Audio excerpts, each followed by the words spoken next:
Hello दोस्तों, स्वागत है आपका अंकित जी एजुकेशनल में। और स्वागत करते हैं आपका एक बेहतरीन वीडियो में जिसका टाइटल आपने देखा होगा, जिसमें लिखा हुआ है यूपी से आसमान में दिखी एक रहस्यमयी रोशनी, हैरान हुए लोग। तो हाल ही में कुछ दिन पहले यूपी में आसमान में एक रहस्यमयी रोशनी दिखाई दी और उस रोशनी से लोग काफ़ी ज़्यादा आशंकित हो गए कि भैया ये है क्या चीज़।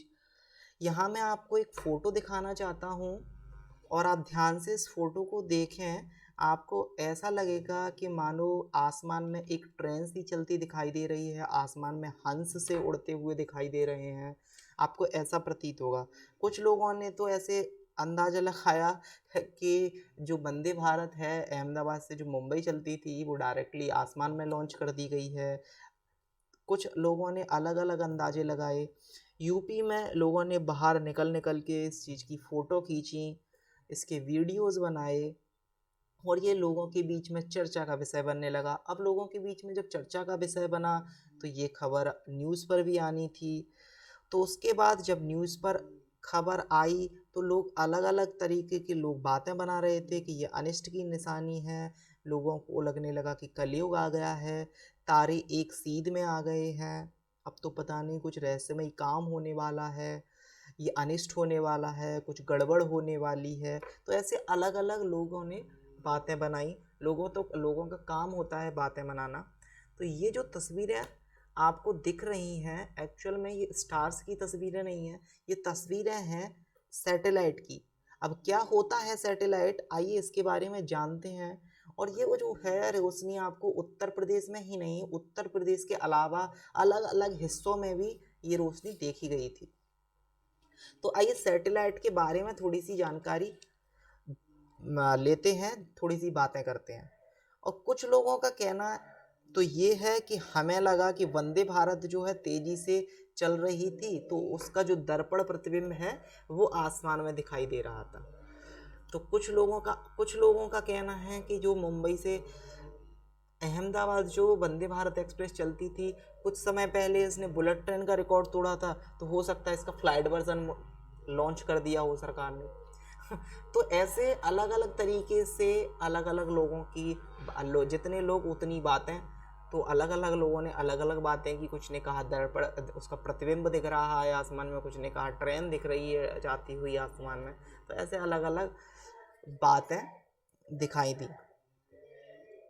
ये आदमी, अब आपको मैं एक फ़ोटो दिखाना चाहता हूँ। ये जो आदमी है वो है दुनिया का सबसे अमीर आदमी, जिसने दुनिया को सपने दिखाए कि आपको इंटरनेट चलाने के लिए टावर पर डिपेंड रहने की ज़रूरत नहीं है, मैं आकाश में ही चलता फिरता टावर लगा दूंगा। 12,000 सैटेलाइट का सपना दिखाया अपनी कंपनी स्टारलिंक के माध्यम से। तो आइए आगे देखते हैं। अब सवाल ये बना कि ये लाइट है क्या। तो एलोन मस्क ने सपना देखा था, अपने बहुत सारे आपने बहुत सारे एडवर्टाइज देखे होंगे कि पहाड़ पर इंटरनेट, समुद्र के बीच में इंटरनेट, पर इस सच्चाई से बहुत परे हुआ करता था। क्यों? क्योंकि इंटरनेट पहुंचाने के लिए टावर का लगा होना बहुत ज़रूरी हुआ करता था। इस क्रिएटिव आदमी ने क्या सपना सोचा कि दुनिया को क्यों ना उड़ते फिरते टावर के साथ जोड़ देता हूँ। तो ऐसा कैसे करेंगे? तो 500 से 700 किलोमीटर ऊपर अंतरिक्ष में सैटेलाइट छोड़ देता हूँ। फिर सैटेलाइट क्या करेंगे? तो 12,000 सैटेलाइट छोड़ देता हूँ, जैसे 500 किलोमीटर ऊपर आसमान में उड़ते रहेंगे और हर इंसान को दुनिया के हर एक कोने में इंटरनेट बड़ा ही आसानी से मिलता रहेगा। तो इसी योजना को स्टारलिंक कहा गया।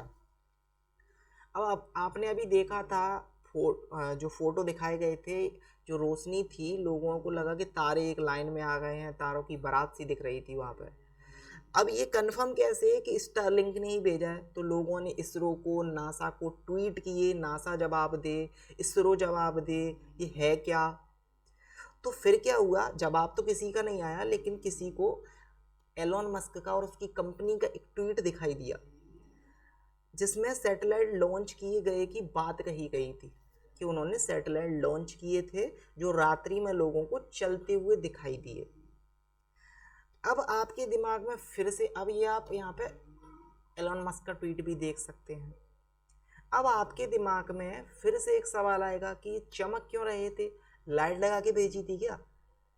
तो नहीं, बिल्कुल भी नहीं। आपने चंद्रमा देखा है, अब चंद्रमा पृथ्वी से ऊंचाई पर है।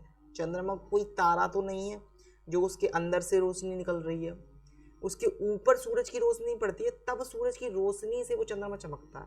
तो सेम एग्जैक्टली जैसा चंद्रमा के साथ है वैसा ही सेम इनके साथ है। अब जो सैटेलाइट हैं वो पृथ्वी से काफ़ी ऊंचाई पर हैं, तो उनके ऊपर क्या है, जो चंद्रमा है उसकी रोशनी पड़ रही थी और वो रोशनी हम पे नहीं पड़ रही थी। तो इस वजह से वो हमको जो सैटेलाइट है वो चमकते हुए दिखाई दे रहे थे। अब ये तो आपको मालूम ही होगा कि जो सूरज होता है वो कभी छिपता नहीं है। अगर आपको नहीं मालूम है तो आप मालूम कर सकते हैं। तो जो सूरज की रोशनी उस पर पड़ रही थी उस वजह से वो चमकते हुए दिखाई दे रहे थे सैटेलाइट्स। तो आगे बात करते हैं। अब आपके दिमाग में सवाल आएगा कि सारे सैटेलाइट क्यों नहीं चमकते, क्योंकि अधिकांश सैटेलाइट बहुत ऊंचाई पर भेजे जाते हैं। हर जगह से तो सैटेलाइट हमें ये वाले भी दिखाई नहीं दिए। कभी कभी ऐसे डायमेंशन बैठ जाते हैं कि कभी कभी चीज़ें दिखाई दे जाती हैं। तो ये कुछ और नहीं है, ये एलोन मस्क की क्रिएटिविटी है। तो क्या इससे पहले भी ऐसा हुआ है, आप लोगों के मन में सवाल होगा। तो बिल्कुल 2020 में अमेरिका में ऐसा हुआ था, जब लोग आश्चर्यचकित रह गए थे और लोगों ने वीडियो भी बनाए थे। तो यूपी के लोग इसे किसी दुर्भाग्य से ना जोड़ें, किसी घटना से ना जोड़ें कि कलयुग आ गया है, कुछ कायनात में कुछ अलग होने वाला है, कुछ खतरनाक होने वाला है। ये मात्र सैटेलाइट भेजने की घटना है और कुछ भी नहीं। अब आपके दिमाग में सवाल आएगा कि जो सैटेलाइट हैं उसे भेजने के लिए ये कौन से रॉकेट का यूज करते हैं।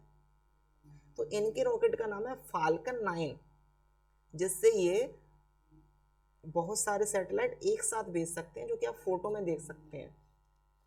इनका रॉकेट, इसका नाम फाल्कन 9 है, जिससे एक बार में काफ़ी सारे सैटेलाइट को लॉन्च किया जा सकता है। तो सवाल है कि क्या ये सैटेलाइट फैल जाएंगे तो सबको बहुत आसानी से इंटरनेट मिल जाएगा? तो हाँ, बिल्कुल मिल जाएगा। यही कारण है कि यूक्रेन और रूस में जब वॉर हुआ, रूस ने अटैक किया, तब भी यूक्रेन में इंटरनेट चल रहा था। इंटरनेट क्यों चल रहा था? क्योंकि एलोन मस्क ने छतरियां भेज दी थी। तो अब सवाल सीधा है कि मोबाइल में इंटरनेट आ जाएगा क्या? हमारे मोबाइल में क्यों नहीं दिखता? तो ऐसा नहीं है कि हमारे मोबाइल में दिखेगा। इसके लिए आपको अपने घर में एक एडेप्टर लगाना होगा, जैसे cable TV, Tata sky, dish TV का जो छतरी लगती है और जो एडेप्टर लगता है, वैसा ही सेम प्रोसेस इसका है। अब यूक्रेन में क्यों चल रहा था? क्योंकि यूक्रेन में जो है यहाँ जो छतरियाँ थी वो यूक्रेन में भेज दी गई थी, डिलीवर करा दी गई थी एलोन मस्क के द्वारा, जिससे कि यूक्रेन के करीब करीब 2 लाख लोगों ने स्टारलिंक का इंटरनेट यूज़ किया। दैट मीन्स अब आप चाहें कैसी भी परिस्थिति में हों, अर्थक्वेक आ जाए, बाढ़ आ जाए, चाहे कुछ भी हो जाए, इंटरनेट आपका बंद नहीं होगा। आप देख लीजिए, ऐसी छतरी आपको लगानी होगी जैसे कि आप यहाँ पर फोटो में देख सकते हैं। जैसे कि टीवी के लिए आप लगाते हैं, Tata sky dish TV, cable TV के लिए जैसी लगती है, वैसी छतरी आपको अपने छत पर लगानी होगी इंटरनेट के लिए। फिर आपके दिमाग में एक सवाल आएगा कि इंडिया में कब आएगा ये? तो इंडिया में जब इंडियन गवर्नमेंट को पता चला कि सैटेलाइट मतलब जो स्टारलिंक है वो आ रहा है भारत में, तो गवर्नमेंट ने देखा इसको, तो गवर्नमेंट को लगा कि इससे तो हमारा नुकसान हो जाएगा, क्योंकि इंटरनेट के लिए तो हमारे इंडिया में कतारें लगती हैं, लाइन लगती हैं। क्यों? कि इंडिया में तो स्पेक्ट्रम की नीलामी होती है। अब इस प्रोसेस से जो सरकार को पैसा मिलता है उसका नुकसान हो जाएगा। तो सरकार ने मना कर दिया कि इंडिया में तो भाई साहब स्टारलिंक का, आपकी कंपनी का विज्ञापन भी नहीं होना चाहिए, एडवर्टाइजमेंट भी नहीं होना चाहिए, तुम्हारा स्टारलिंक भारत में नहीं आएगा। तो इस तरीके से इंडियन गवर्नमेंट ने भारत में आने से मना कर दिया।